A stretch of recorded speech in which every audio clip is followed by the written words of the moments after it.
Hi, I'm Jill Fehrenbacher, the founder of Inhabitat, and I'm here at the Greener Gadgets conference with the keynote speaker, Yves Behar. Ladies and gentlemen, please welcome Yves Behar, our opening keynote. Thank you very much for the introduction. How's everybody doing this morning? What kind of gadgets do you like? Well, I've just I've been really sort of happy with taking away, for example, all my remote controls.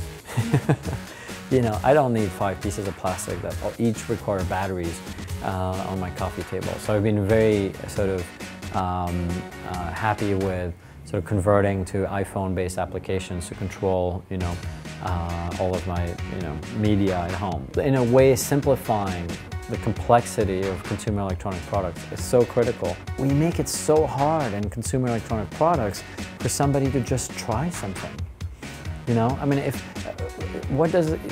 takes such tremendous effort for somebody to try to go from a BlackBerry to an iPhone to an Android. Why can't I try all 3? I mean, it's as if you told the consumer, you got to wear the same shoes all your life. You know, I mean, we're in consumer electronics, the word is consumer.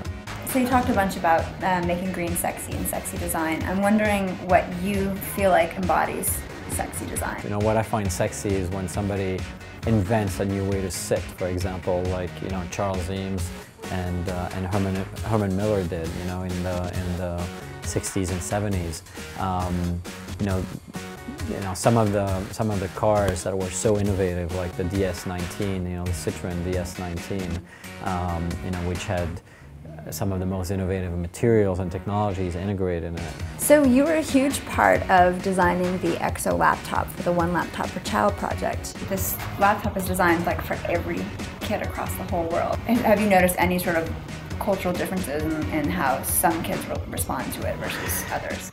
Well, actually, you know, the starting point was to do something specific for kids. To essentially look at a laptop, look at its functionality, and not do what the industry has done for years, which is give us basically generic products that's supposed to work for everybody in the same way. So we actually looked at specifically kids, their needs, and the kind of needs they have in a developing world, where, you know, the classroom conditions and a lot of classrooms take place outside, for example. And we wanted the designs simply to be relatable to kids and very differentiated, very unique. So it doesn't look like, you know, a hand-me-down. Imagine those kids, you know, who don't have very much, and suddenly there's something that comes to them that's been specifically designed for them.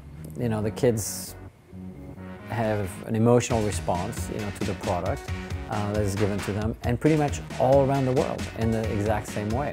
You know, that's what people are looking for. They're looking for things that are specific, that are different, that are unique.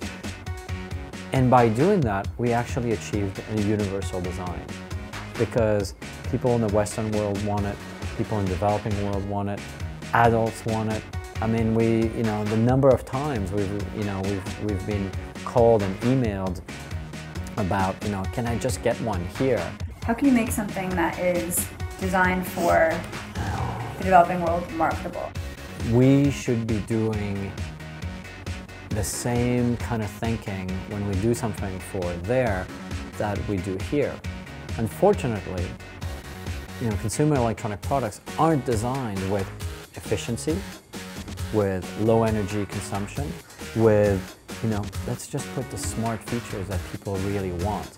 I mean, when we did the $100 laptop, everybody said, oh, people don't want that. They want a DVD player, and they want to, like, do this and that, and they want a full-featured laptop.